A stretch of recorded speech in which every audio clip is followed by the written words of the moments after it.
We're going to share the good news. This is Vilen Khlgatyan is our alumnus. He works for a think tank in Yerevan, Armenia. And he's always great fun, especially when Azeri diplomats are in the room. They're not here tonight, right? I don't know. Please identify yourself if you're here. All right, I hope you're all ready for my 2-hour presentation. Yeah. Okay. 2 hour plus. 2 hour plus. Hold your questions. All right, well, hello everyone. Thank you for coming. I know there's a lot of other things you all could be doing on this lovely Saturday. Topic is pretty obvious. So what I want to do, I'm going to keep it short for 2 reasons, obviously, with the time stuff. I know you all have things to do, but also this topic has become so broad that we could literally be here for days talking about it. I mean, there's no way I could cover a lot, and there's a lot of information that even I haven't been able to digest either. So I'll go through the points that I wanted to highlight. I'll do it pretty quickly. I want to leave more time for Q&A. I hope that's okay. All right, so starting off, as you can see, this is a map of the so-called Donetsk People's Republic and Lugansk People's Republic. At the very top left, you can see the little red portion is the bigger portion right there. So we're talking about a relatively small area. It's not that big, but most crucially, it's connected to Russia. That's why. Yeah, thanks. That's why it's able to survive and get, well, all the needed materials to continue the rebellion. Anyway, just keep this for as a mental image. And yes, there has been some changes lately, especially within the past few days, but more or less this is still the most accurate image that I could come across. All right, so I'm going to go over the numbers. This is Ukrainians, and mostly dealing with Ukrainians that aren't rebel affiliated. You'll see. I'll make the distinction later on. So 4,000 killed. 814,000 flee to Russia, most of them from eastern Ukraine, specifically that region, the Donbass region. 260,000 internally displaced Ukrainians, all over Ukraine, but mostly in the center and in the southwest. Currency reserves are down. I mean, every day, every week, the currency of Ukraine is going down. It's at record lows. That's not news to most people who have been following the events, but it's a trend that's been continuing for, well, nearly a year. Even before the Maidan started, the Armenia was not doing well for various reasons. Obviously, the 2 previous governments haven't done a good job balancing the budget and the corruption and everything else. And this only exacerbated the Maidan, and all the other events only exacerbated the problem. Budget deficit, 10% of GDP. I mean, these are all, the finance stuff, the nitty-gritty, but just wanted to lay that out there to show that it's not a geopolitical mess. It's also a financial mess as well. Coal output is down by 50%, obviously, because the Donbass region is the vast majority of coal in Ukraine. The production is done there. Neither are the rebels able to take advantage of it, nor are the central government in Kiev. They're not able to take advantage of the coal output, and that was one of the main ways that Ukraine, until recently, was able to earn some hard currency and also power its own factories. And obviously, with all the issues going on, the GDP has shrunk quarter after quarter after quarter. I mean, they're going to have negative growth by the end of the year. Pretty obvious there as well. Numbers continued. These are from the battle the war I should say, starting in April more or less and ending early in September with the so-called ceasefire that hasn't really held all that well. As you can see, Ukraine officially says about 1,000, including and then a few thousand wounded. The numbers that I've come across paint a different picture of higher mortality rates, higher deaths, and 3,000 to 8,000 is probably closer to the truth. Rebels lost less, but proportionally it's about the same because the rebels also had less their forces were smaller than Kiev's forces. Destroyed armor. This is one area where the rebels probably scored more victories than the Ukrainian army. Over 400. That includes tanks, anti-personnel, and everything else in between. And and it is true, although obviously there's, Russia did provide the rebels with armor and other weaponry, but it is true that the rebels did capture quite a bit and also reverse it and put it into the conflict against Kiev's forces. More numbers. Now looking at the rebels, their air defense shot down 24 aircraft. That includes helicopters, and this has been confirmed by Kiev. I made a little note there. This is arguably one of the first times that air defense totally shut down an air force. In modern warfare, I'm sure many of you are familiar, air superiority doctrine is one of the big things that the Pentagon for probably 2 decades has been talking about. Other militaries as well, they emphasize, you control the air, you essentially control the outcome of the battle.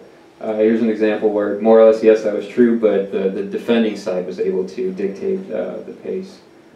So that's something I guess later on down the road, when everything really is said and done, military historians will be taking into consideration. It'll probably be an important case study.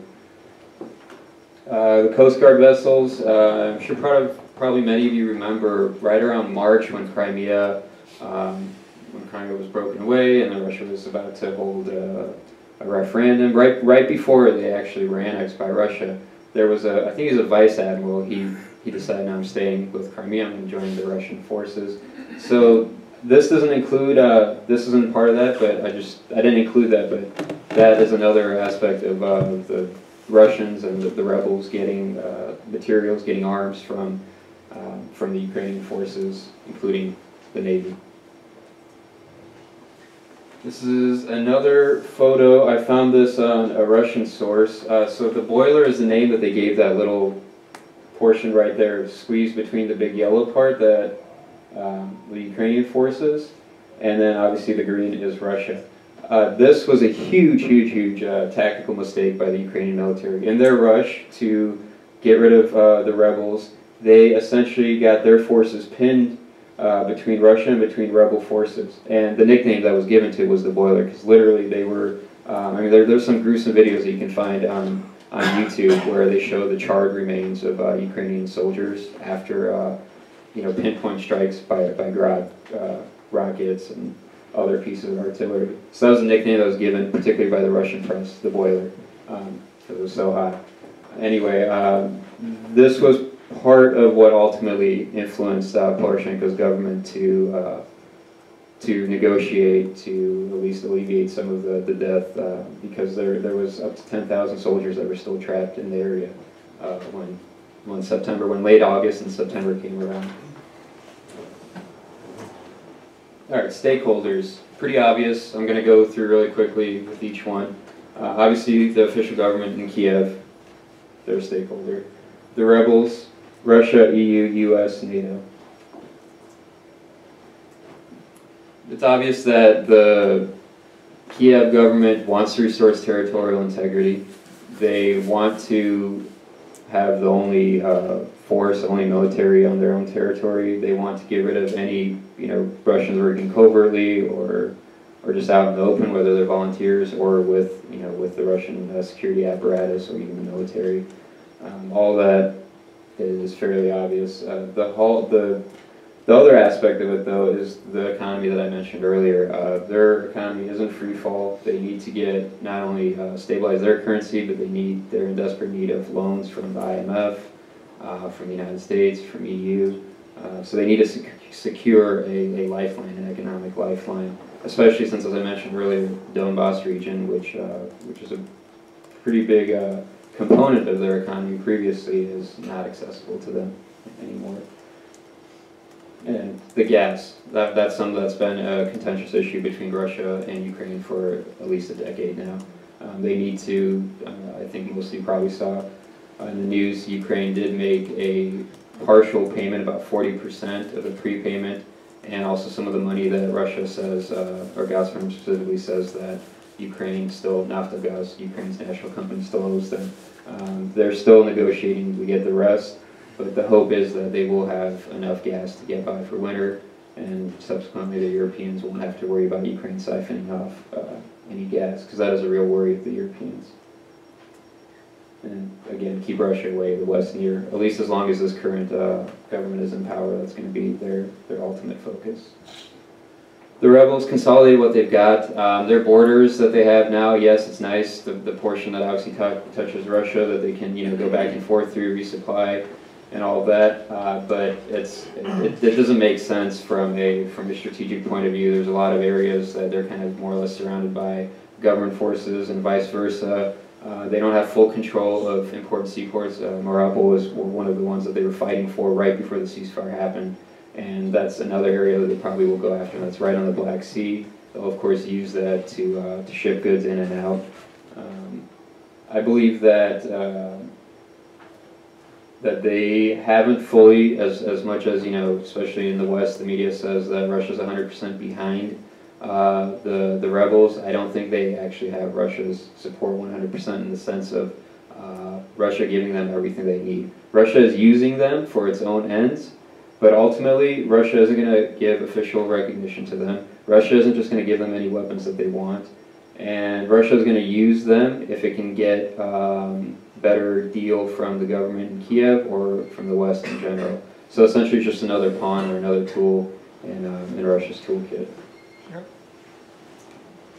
Russia, keep their options open. That's what I was referring to. Yeah, on paper, a really easy glossing over of the facts. You say, yeah, sure, of course they support him, so on and so forth. But if you dig deeper, you see that their policy is much more sophisticated than that, and includes many first, second, and third order possibilities that you really have to sit down and spend days and days analyzing to see to map it out.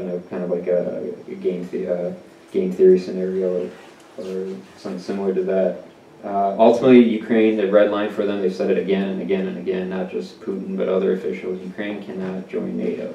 The only way that I would imagine Ukraine being allowed to join NATO is literally as a rump state that includes just the western portion of Galicia.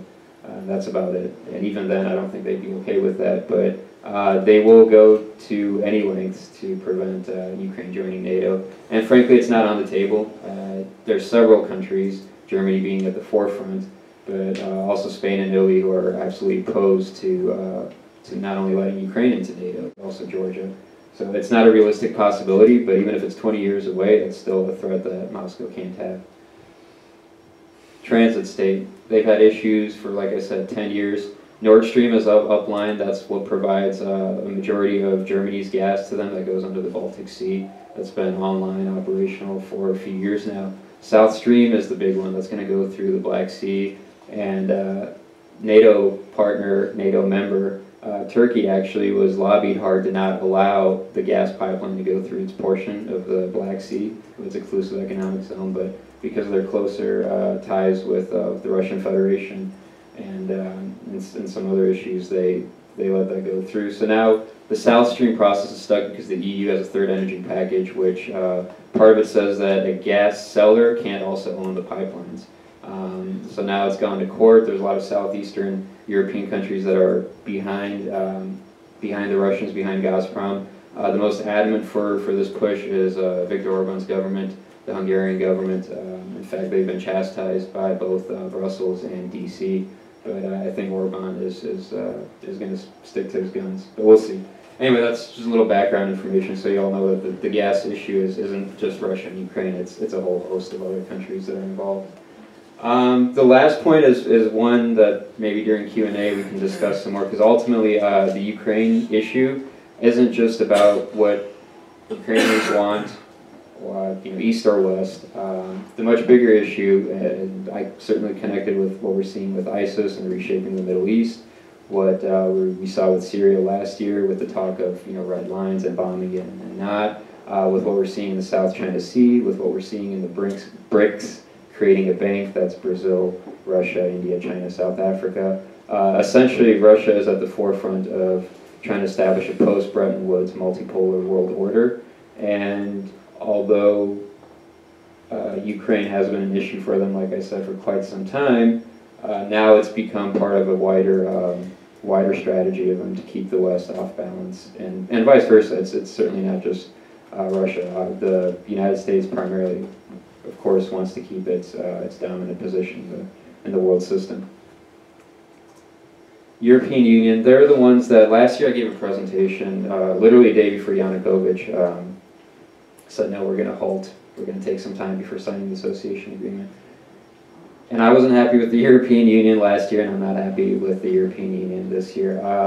If we have to blame one, and I put the blame everywhere, but if we have to blame one entity, just one, I put it at the feet of the European Union, and here's why.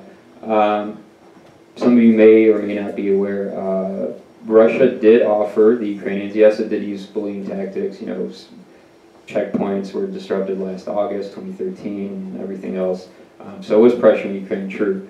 But Russia did offer to have a three-way talk between Brussels itself and Kiev to say, perhaps we can find some middle ground where they're not fully with you and they're not fully with us. I think Kiev was partially open to this idea, but again, when great powers are talking, the little powers are kind of pushed to the side. That's I guess just a fact of IR and geopolitics. It was Brussels who said, no, it's between us and Kiev. You have no role. You know, it doesn't matter. On paper, they were right because it is a bilateral thing. Why is a third party? It'd be like the United States or Japan or China or whatever trying to get involved. On paper, it makes sense.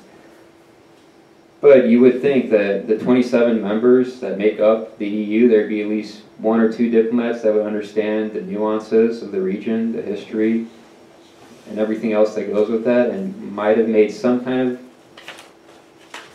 deal or something to alleviate this us or them issue. And they didn't. And unfortunately, the Maidan happened, and it went the way that it, you know, very violently, not in a peaceful way. Even when Yanukovych was more or less on his way out, the Europeans encouraged, I believe the Europeans encouraged Yatsenyuk and the other members of the Troika to get rid of him sooner rather than later. And they didn't say anything about it. So I think ultimately the European Union, again, when everything's said and done in a few years, when hopefully this is all solved itself for the better, when historians can really go through the paper and what he said and what she said, that it'll come out that the EU was the primary party behind it. Anyway, sorry to spend so much time on the EU, but as I told you, they frustrated me last year, and their efforts have been frustrating me this year.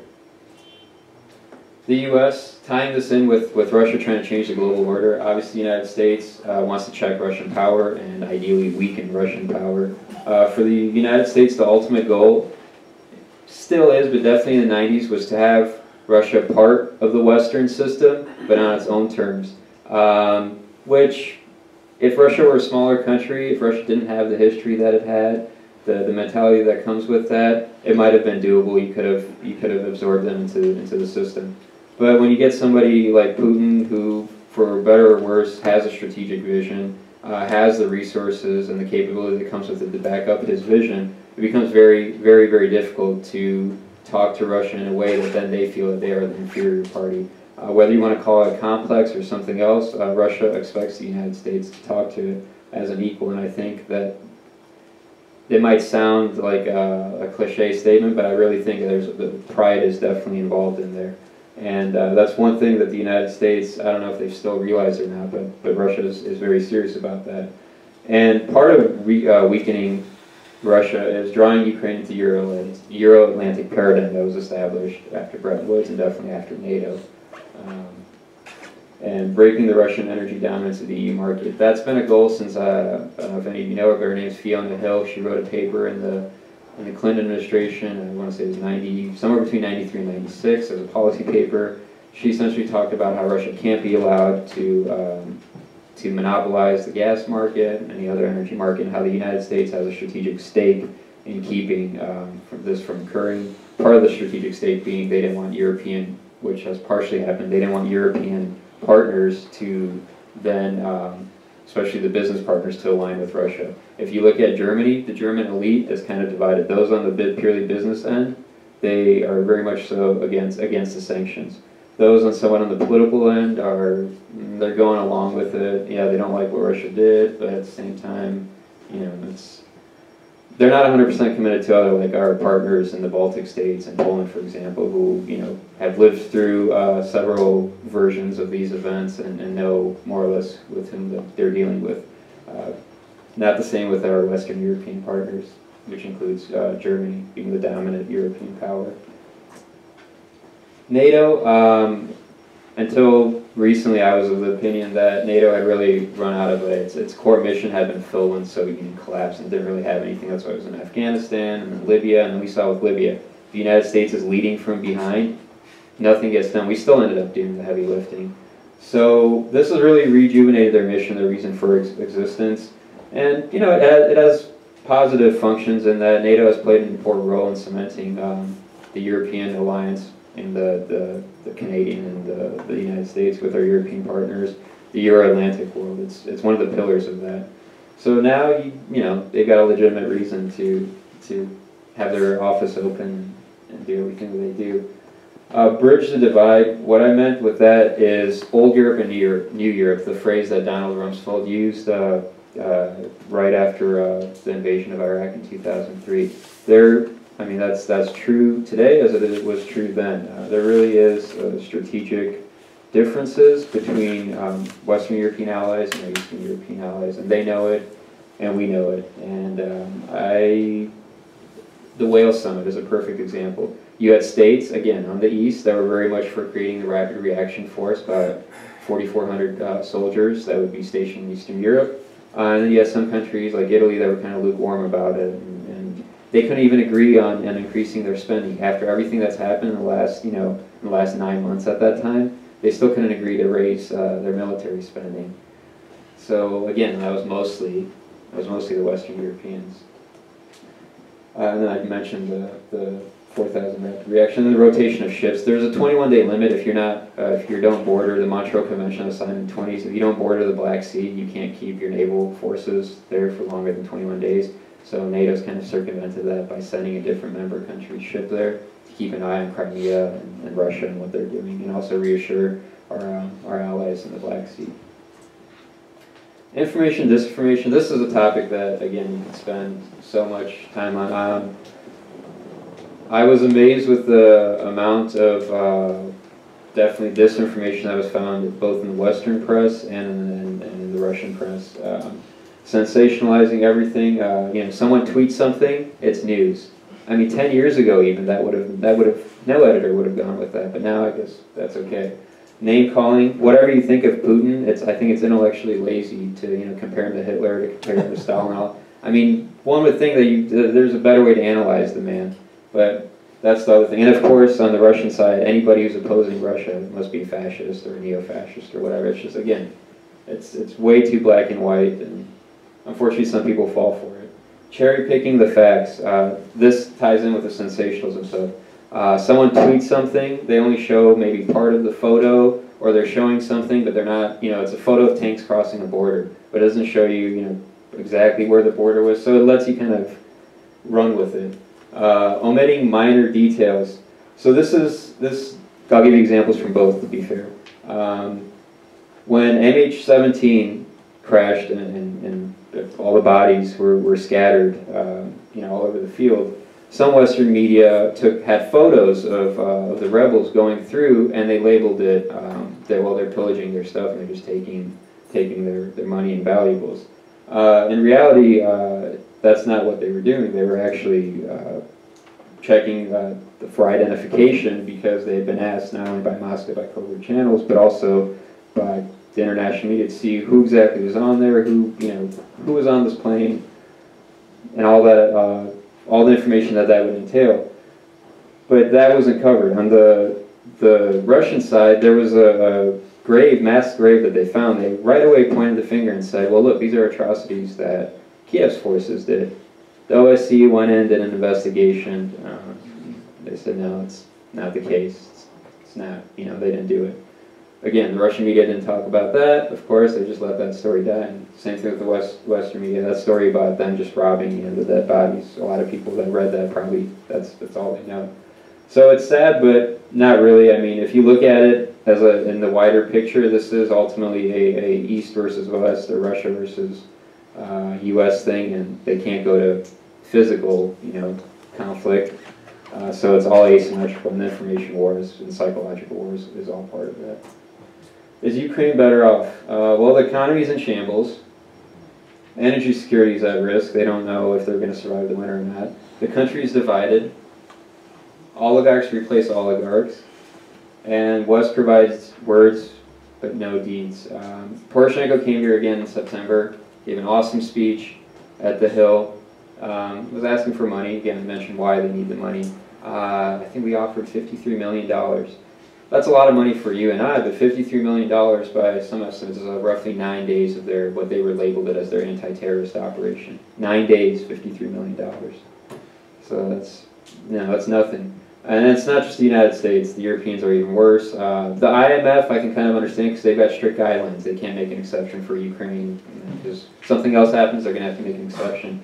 But the US and EU really pushed for this. You had John McCain on the Maidan, you had Victoria Nuland on the Maidan, you had German officials on the Maidan. They were so gung-ho about it. Now, when it's time to pay the piper, no one's there to be seen. I understand. I mean, the Europeans are going through their own crisis. The US isn't doing a whole lot better. But if you're going to play with the big boys, then you pay up. And Russia had the money. It offered the money to Yanukovych. In fact, it bought $15 billion worth of bonds, which they can still call at any time. They haven't yet. And that's part of their economic warfare. During Q&A, perhaps we can discuss that. But Russia has the money, at least for now. It's obviously depleted because of the sanctions and the oil prices falling. But at the time, a year ago, it had the money to help Ukraine. The West, not so much. So really quickly, just predictions, and then let's get to Q&A. And I've divided it, as you can see. So territory first. These are my predictions. I don't think the central government, Kiev, is going to regain control of the Donbass region.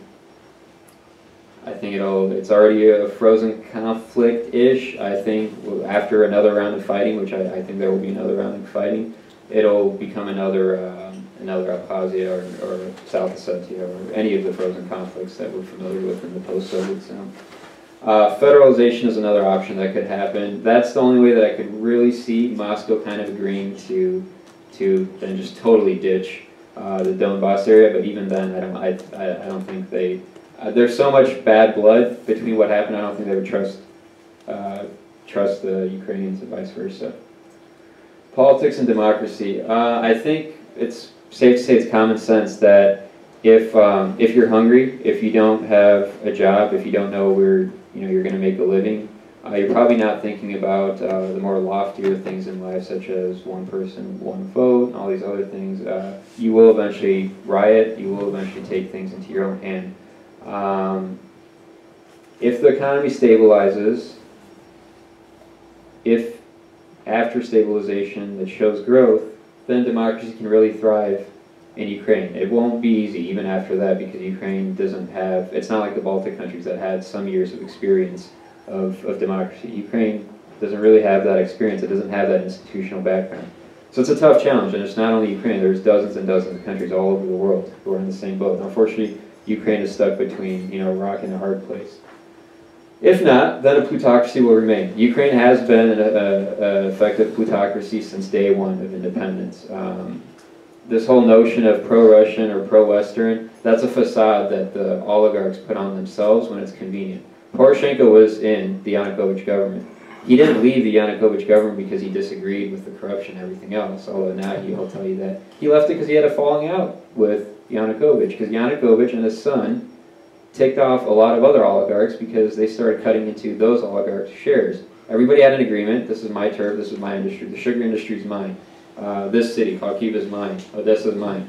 Yanukovych didn't play that way, and that's part of the reason why he lost some of the support in the East as well, because the oligarchs in the East that should have been his supporters were like, you can go. This is an interesting comparison that right away I identified, and I believe others have as well. You remember the Orange Revolution 2004?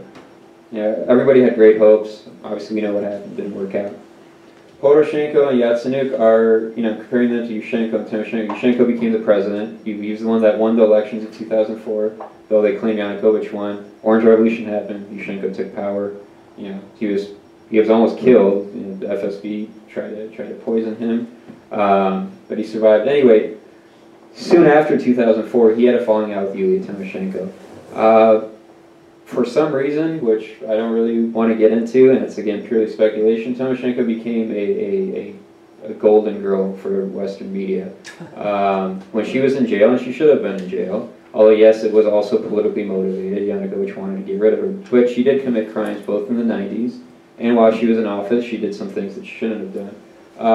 Human Rights Watch overlooked that, Transparency International overlooked that, Radio Free Europe and all these other European and American media outlets overlooked that. They portrayed her as this victim, when in reality Tymoshenko is just another oligarch with nice braid, but she's no different than the guys. She had a falling out with Yushchenko soon after. It was a power struggle. She was trying to make a move. There was talk about changing the conversation, giving a constitution and giving her more power as a prime minister. I believe we'll see the same thing with Poroshenko and Yatsenyuk. Yatsenyuk was actually in Tymoshenko's fatherland party. He left literally months before the most recent elections, just a few weeks ago, end of October. Yatsenyuk is now the prime minister. Poroshenko is the president. Yatsenyuk is more of a hardliner in comparison. I mean, if we're comparing to Poroshenko, Poroshenko is the one that was kind of okay with the ceasefire. He's the one that has less nationalistic tendencies of the two. And Poroshenko purely is, I see him as for the West especially, who's supporting him as a transitional figure. If the West can get Ukraine to get on stage, to transition to the stability that I mentioned earlier, they'll do it through Poroshenko, but ultimately he'll be an interim style president in the sense of whoever will replace him will be more raised up in the Western system, the Western institutional mindset. And Poroshenko and Yatsenyuk have this division where Yatsenyuk was absolutely opposed to compromise. He was opposed to ceding any talk of federalization, anything like that. Poroshenko was more open to that, but now he's had probably for domestic political reasons, he's had to say, no, I wouldn't agree to federalization either. But anyway, I think that's an important relationship to watch. Let's see how it develops in the next year or so. But I'm predicting that they'll have a falling out, much like Yushchenko and Tymoshenko had. And there's several other reasons. But if you do background research on these two individuals, and also just look and see what happened with Tymoshenko and Yushchenko, there's many striking similarities. Economy, I mentioned earlier, it was bad before the protests. I mean, it was a mess. Yanukovych didn't do so well. Yushchenko didn't do so well. 2008 was the highlight of this past decade when growth was high. Since then, we all know what happened in 2008. It affected Ukraine as well. Never been the same. And obviously Maidan and all the other events and the war in the East and Russian intervention, all of that, it didn't help. And one of the reasons, again, is because the industrial heartland is mostly in the East, including the Donbass region.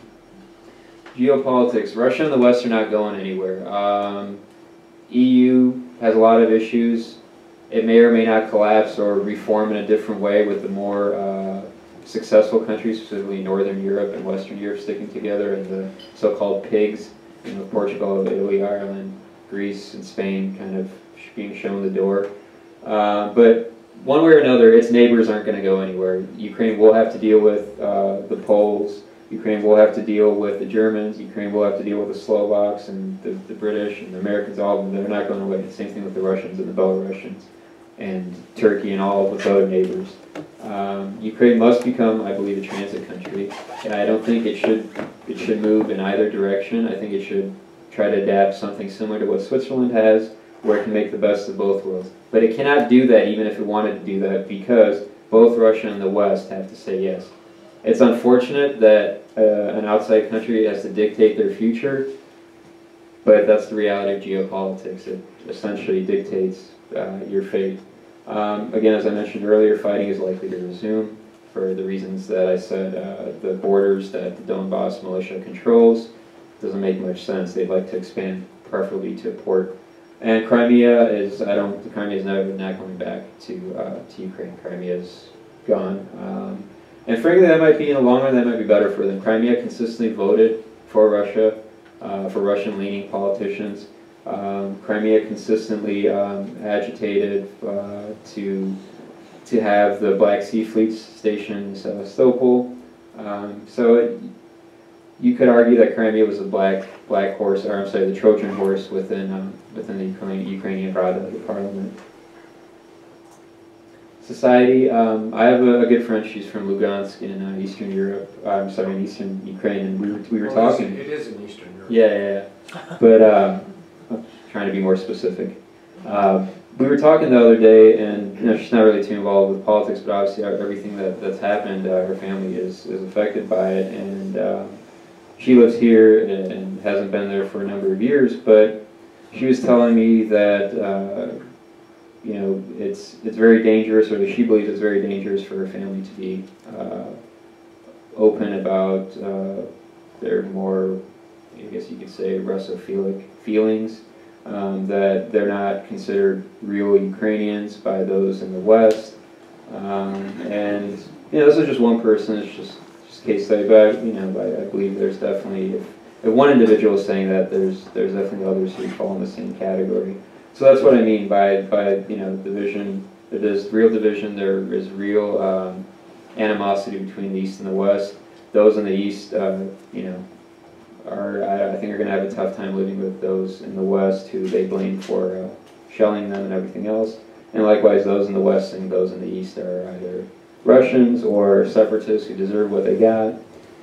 With those type of attitudes, it's pretty difficult to bridge the gap. So with that said, thank you so much. I know it's been a long night for all of you. So Q&A.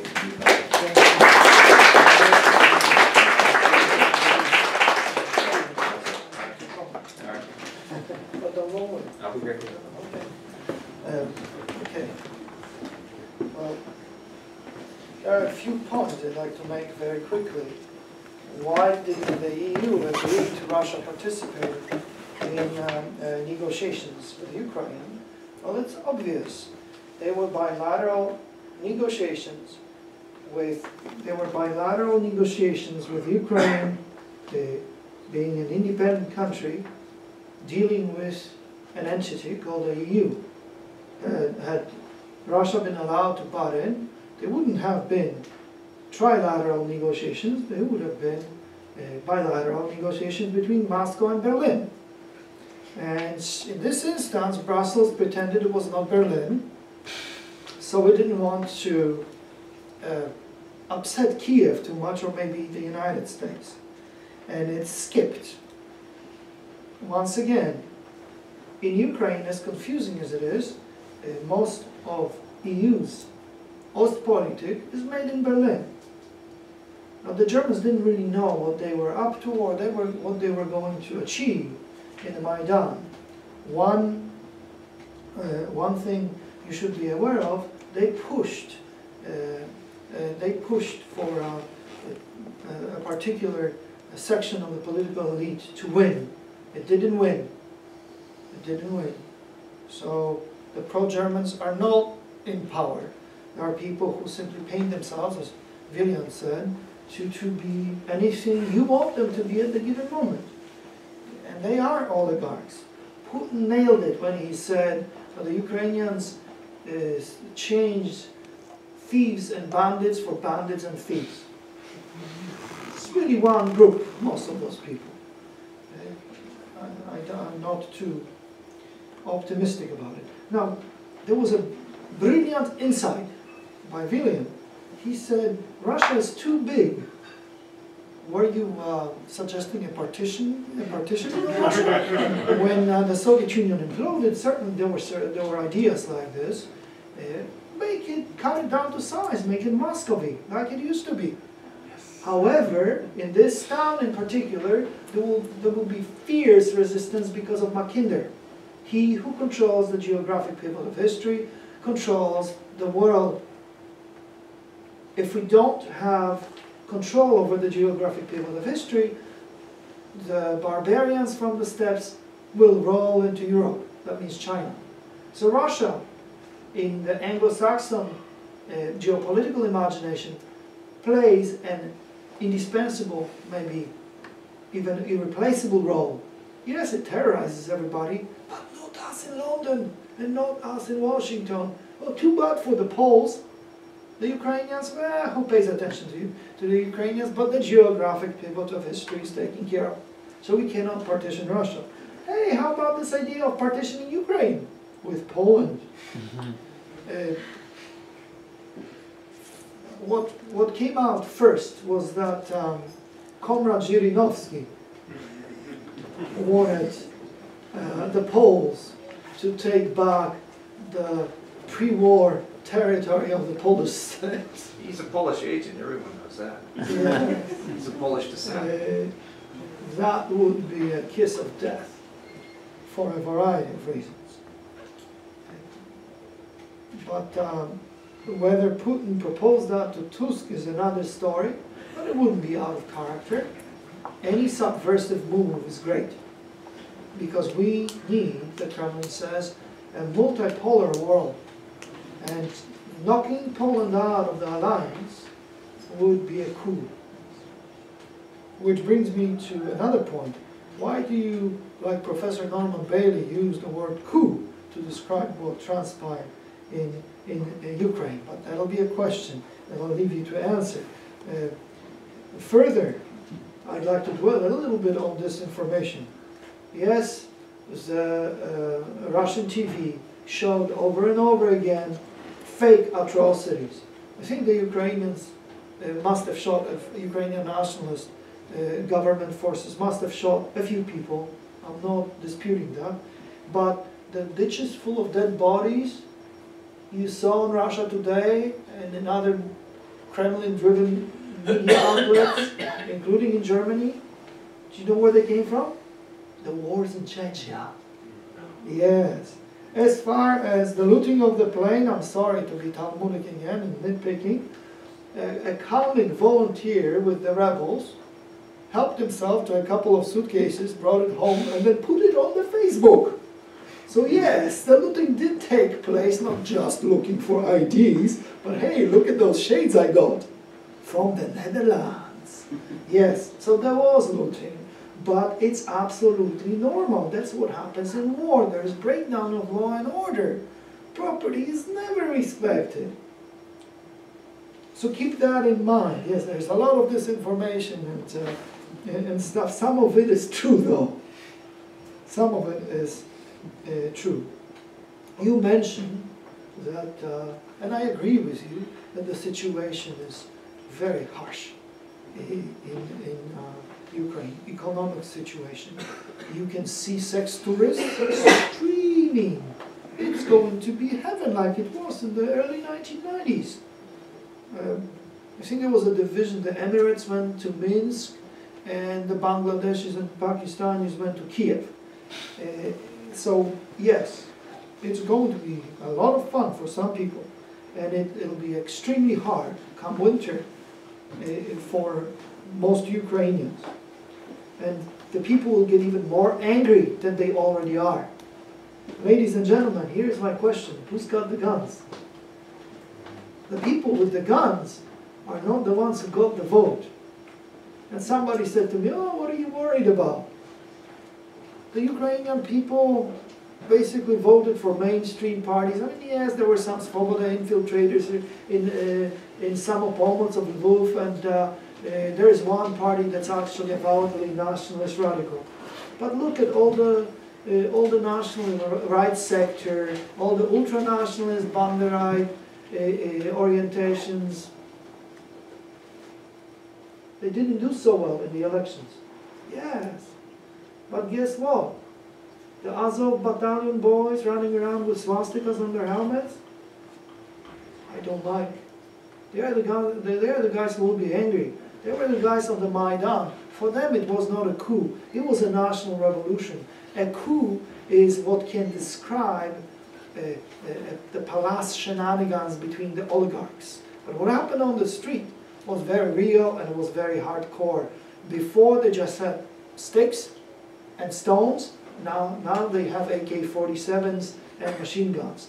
Thank you very much.